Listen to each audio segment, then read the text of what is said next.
नमस्कार दोस्तों। क्या मोदी सरकार देश में एक ऐसा इकोसिस्टम बनाना चाहती है जिस इकोसिस्टम में सिर्फ सरकार की मुनादी करने वाले हो, सिर्फ सरकार की चापलूसी करने वाले हो, सिर्फ सरकार की शान में कसीदे पढ़ने वाले हो, सिर्फ सरकार की उपलब्धियां गिनाने वाले हो, सिर्फ सरकार की तारीफों के पुल बांधने वाले हो? यह इसलिए पूछ रहा हूं, यह सवाल लगातार हम लोग उठाते रहे, लेकिन कई बार सरकार की मंशा, सरकार के इरादे, सरकार के तौर तरीके से इस बात का सबूत मिलता है कि सरकार आलोचना करने वाले प्लेटफॉर्म, आलोचनात्मक रुख रखने वाले पत्रकार और कोई भी ऐसा मीडिया संस्थान जो सरकार के लिए असहज स्थिति पैदा करे या सरकार के आलोचकों को जहां स्पेस मिले या सरकार विरोधी मुखर आवाजों को जिसके जरिए दुनिया तक पहुंचाया जाए, वो सरकार के गले की हड्डी बन जाता है या सरकार वैसी आवाजों को दबाने की कोशिश करती है या सरकार नहीं चाहती है कि सरकार विरोधी आवाजों को कोई प्लेटफॉर्म जगह दे। यह सवाल एक बार फिर सामने आया जब जैक डोर्सी, जो पूर्व सीईओ हैं ट्विटर के, उनका एक बयान आया। वो बयान सुबह से वायरल है और उस बयान में उन्होंने संगीन और गंभीर आरोप लगाए हैं भारत सरकार पर। चर्चा उन्होंने की है उस दौर की जब भारत में 13 महीनों के लिए कृषि कानूनों के खिलाफ दिल्ली की सीमाओं पर किसान बैठे थे और किसान लगातार सरकार के गले की फांस बने हुए थे। अपने आंदोलन के जरिए कृषि कानूनों की वापसी की मांग कर रहे थे। उन किसानों को सरकार के नुमाइंदे, खुद प्रधानमंत्री आंदोलनजीवी कह रहे थे, तमाम मंत्री और बीजेपी नेता उन किसानों के खिलाफ बयान दे रहे थे। और तब क्या हो रहा था? ट्विटर का शिकंजा कसने की कोशिश हो रही थी, क्योंकि ट्विटर एक ऐसा प्लेटफॉर्म था जिसके जरिए उन तमाम हजारों लोगों को आवाज मिल रही थी या उनकी बात जा रही थी दुनिया भर में, जो कृषि कानूनों के खिलाफ जो किसान बैठे थे, उनके साथ जो बर्ताव हो रहा था, सलूक हो रहा था, उसकी खबरें ट्विटर के जरिए लिख रहे थे या ट्विटर के जरिए पहुंचा रहे थे। क्योंकि तमाम मीडिया संस्थानों की क्या स्थिति आप समझ सकते हैं। तो जैक डोर्सी, जो पूर्व सीईओ हैं ट्विटर के, उनका एक बयान आया है। एक यूट्यूब चैनल को उन्होंने एक इंटरव्यू में कहा है, ब्रेकिंग पॉइंट्स, और उनका वो इंटरव्यू बहुत मायने रखता है। गौर से सुनिए। और उनके उस इंटरव्यू के बाद पूरे भारत में हजारों लोग ट्विटर पर लिख रहे हैं। सरकार समर्थक लोग जैक डोर्सी के खिलाफ मोर्चा बांध तैयार कर लिया है या मोर्चेबंदी कर ली है। सरकार की तरफ से बयान आने लगे हैं। राजीव चंद्रशेखर जो मंत्री हैं उनके बयान आ गए। आईटी चीफ जो अमित मालवीय हैं उनके बयान आ गए। दूसरी तरफ कांग्रेस विपक्ष के नेता और तमाम लोग। लेकिन पहले सुनिए क्या कहा जैक डोर्सी ने, और कुछ और बात बताऊंगा जिससे आपको लगेगा कि भारत में ऐसा होता है, हो रहा है बीते कुछ सालों से। जैक डोर्सी ने ब्रेकिंग पॉइंट्स को इंटरव्यू में कहा गया है, जब उनसे पूछा गया कि क्या कभी किसी सरकार की तरफ से उन पर दबाव बनाने की कोशिश की गई। इसके जवाब में डोर्सी ने कहा, ऐसा कई बार हुआ, भारत में ही देख लीजिए। किसान आंदोलन के दौरान ट्विटर हैंडल्स को ब्लॉक करने की कई सिफारिशें की गई। इसमें कई पत्रकार शामिल थे जो सरकार की आलोचना कर रहे थे। इस दौरान धमकी दी गई कि हम भारत में ट्विटर को बंद कर देंगे, हम आपके अधिकारियों के घरों पर छापेमारी करेंगे, अगर आप सूट का पालन नहीं करेंगे तो आपके दफ्तरों को बंद कर देंगे, और यह भारत है, लोकतांत्रिक देश है, जैक डोर्सी ने अपने जवाब में कहा। हालांकि जैक डोर्सी ने तुर्की का भी जिक्र किया। मैं हूं अभी टर्की में।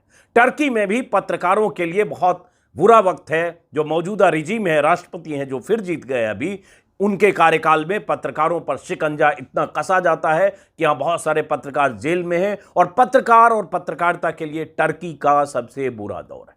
लेकिन हम भारत पर आते हैं।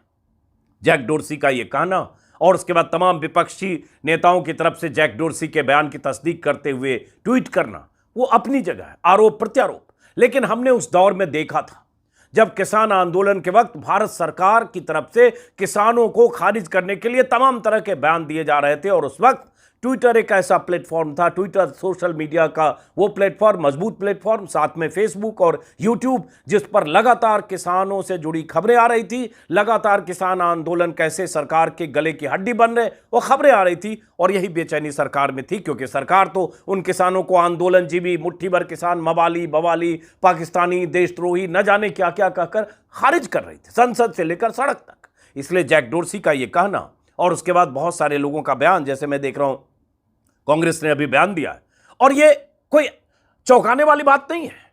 आप बीजेपी नेताओं या मंत्रियों से सवालों को पूछते पत्रकारों को देखिए और उनके साथ उन मंत्रियों का रवैया और सलूक देखिए, चाहे अमित शाह हो चाहे स्मृति ईरानी। लेकिन पहले ये बताते, और चाहे मोदी जी, सबका एक ट्रैक रिकॉर्ड है।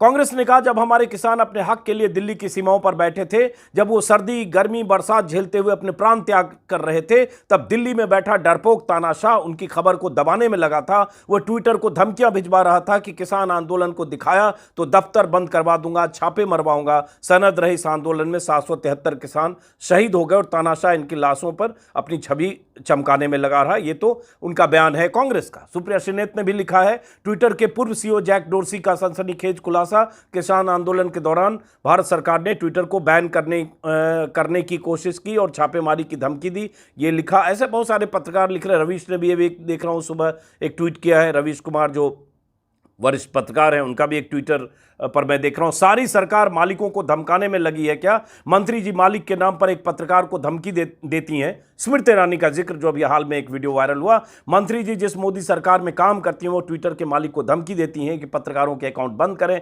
उनका झगड़ा मुगलों से नहीं, उन मालिकों से है जिनके पत्रकार से, प्लेटफॉर्म से इनकी पोल खुलती है। एक दिन जनता से भी कह देंगे कि आप हमारे मालिक नहीं हैं, हम सारे ममालिक में आपकी नाक कटवा चुके हैं।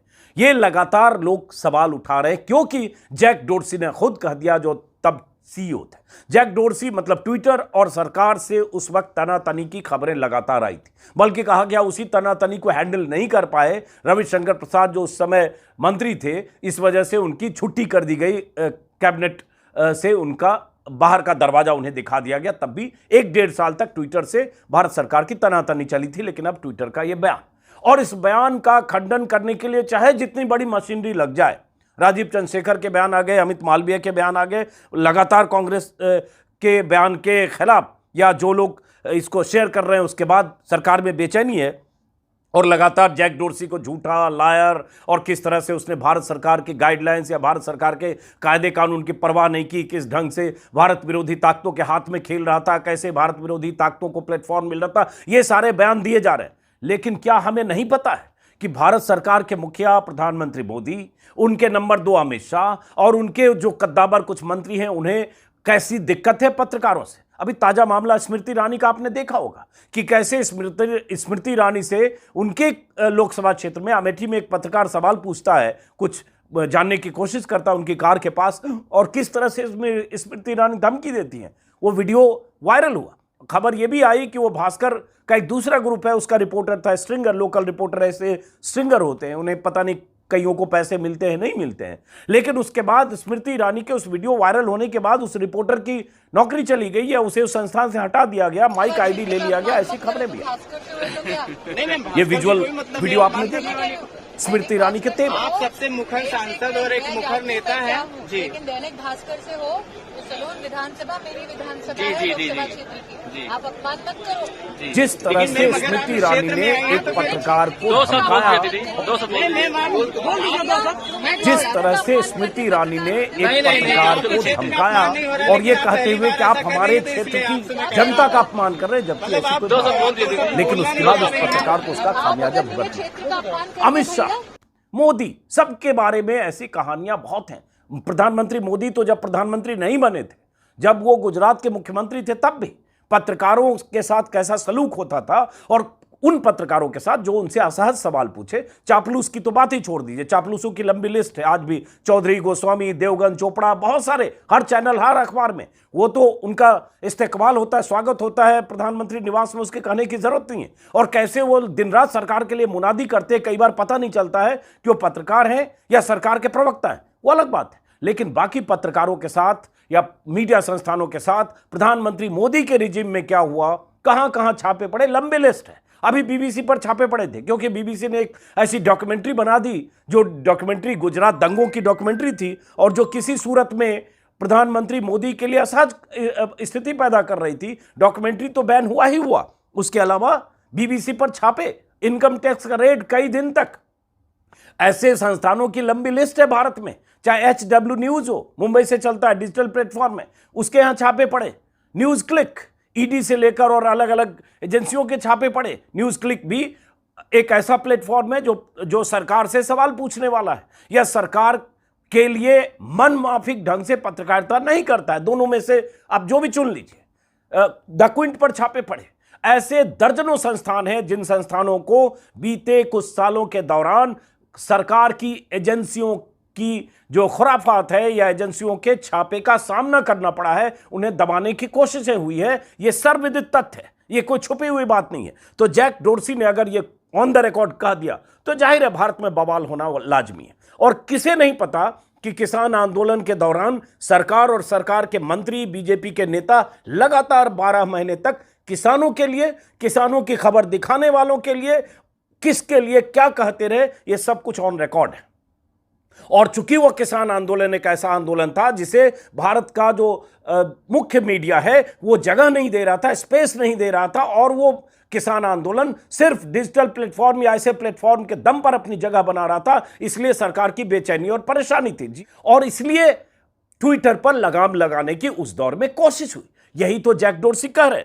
अब जैक डोर्सी के कहे में कुछ ज्यादा हो कम हो इसका पोस्टमार्टम लोग करते रहे, लेकिन तथ्य इस बात की तस्दीक करते हैं कि भारत में ऐसा रहा है। मैं तमाम बयान देख रहा हूं। राजीव चंद्रशेखर का एक लंबा बयान है, जो केंद्रीय मंत्री हैं, उन्होंने कहा है कि ये जैक डोर्सी ने जो किया है, बोला है, वो एकदम गलत है। और ट्विटर की हिस्ट्री उन्होंने लिखकर कुछ बताई है कि कैसे गलत बयानी जैक डोर्सी ने किया है। कपिल सिब्बल का बयान है, जिन्होंने उसी जैक डोर्सी के बयान को आगे बढ़ाया है कि कैसे भारत में बीजेपी सरकार ने फार्मर प्रोटेस्ट के दौरान ट्विटर के ऑफिस को बंद करने की कोशिश की, और उस दौरान हमने ट्विटर पर छापे देखे थे। एक अंतर्राष्ट्रीय प्लेटफॉर्म, उस प्लेटफॉर्म की वजह से सरकार को अगर दिक्कत होती है तो सरकार वहां भी किस तरह से रवैया अपनाती है, उसको लेकर बहुत सारे लोग लगातार लिख रहे हैं। जयराम रमेश ने लिखा है कि फार्मर प्रोटेस्ट के दौरान किस ढंग से बीजेपी सरकार ने कायराना तरीके से ट्विटर को शट डाउन की कोशिश की।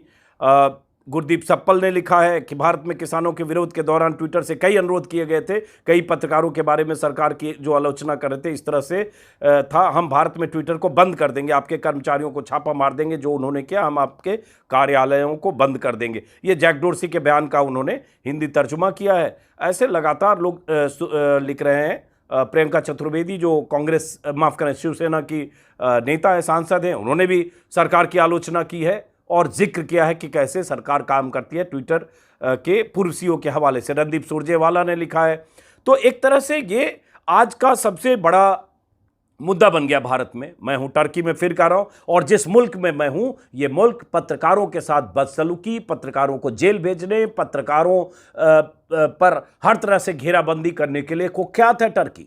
और टर्की में बीते 5, 6, 7 सालों में सबसे अधिक ये हुआ है।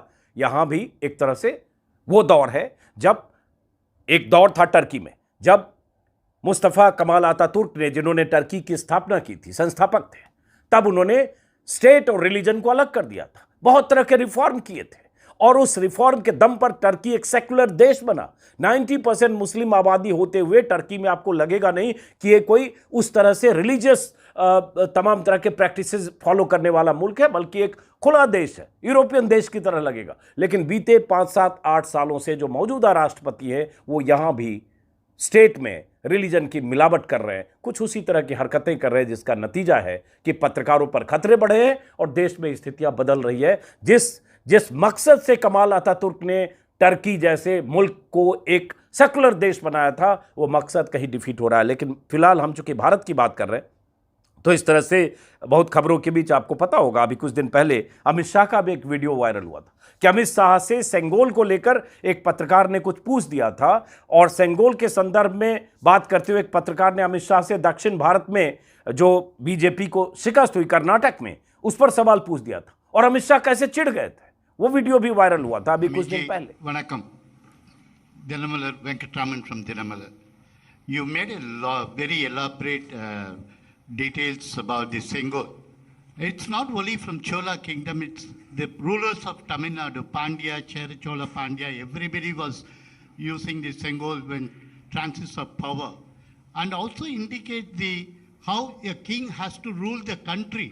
अमित शाह का जो ये वीडियो है, to the people of the और जिस ढंग से अमित शाह नाराज हुए पत्रकार से सवाल पूछने पे, ऐसे बहुत मौके आए जब अमित शाह से किसी ने पूछा, उनके रथ यात्रा के दौरान पत्रकार को बीच में रथ यात्रा से उतार दिया। अमित शाह उसी पत्रकार से मिलते बात करते हैं जो सिर्फ चापलूसी के लिए जाना जाता है या एकदम अमित शाह के गुड बुक में होता है। बीजेपी के नेताओं का यही हाल है। प्रधानमंत्री मोदी, मैंने बीच में भी कहा कि जब गुजरात के मुख्यमंत्री थे तो करण थापर जैसे वरिष्ठ पत्रकारों के साथ क्या सलूक किया, क्योंकि 2 सवाल गुजरात दंगे से पूछ लिए और प्रधानमंत्री मोदी बीच में ही पानी पीने लगे और उसके बाद उनका चर्चित बयान की दोस्ती बनी रहे और उसके बाद उन्होंने कैमरा ऑफ करा दिया था।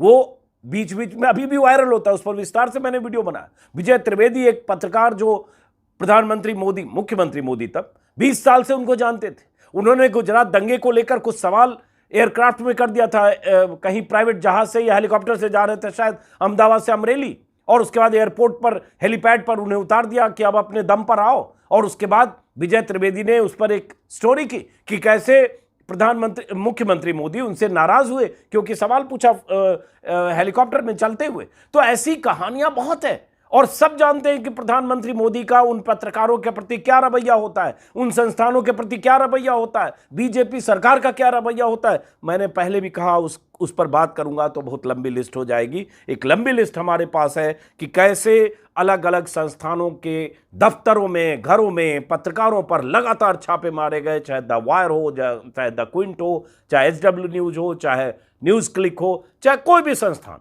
लेकिन अगर कोई संस्थान ऐसा है जो सरकार के एजेंडे को आगे बढ़ाता हुआ दिन रात हिंदू मुसलमान करते हुए बीजेपी के लिए पिच तैयार करता है या बीजेपी के नैरेटिव को आगे बढ़ाता है, वो संस्थान दिन दुने रात चौगुने लगातार वो संस्थान बढ़ता है। फिलहाल जैक डोर्सी के इस बयान पर सरकार में बवाल होना वाजिब है और बयान के जवाब में जैक डोर्सी को झूठा साबित करने की कोशिशें भी अपनी तरफ से होगी। लेकिन इन सब के बीच वो तमाम सबूत, वो तमाम जानकारियां, वो तमाम घटनाएं जो भारत सरकार की मंशा को एक तरह से सबके सामने साफ साफ रखते हैं कि सरकार कैसे काम करती है। चाहे मुश्कें कसने की बात हो तो फेसबुक हो, ट्विटर हो, किसी के प्रति ये सरकार वही रवैया रखती है जो न्यूज़ क्लिक से लेकर और भारतीय संस्थानों के प्रति रखती है। तो पहली बार बाहर से, विदेश से ऐसा खुलासा हुआ है और सरकार में बेचैनी है। फिलहाल इस वीडियो को खत्म करते हैं, फिर मुलाकात होगी किसी और वीडियो में। नमस्कार।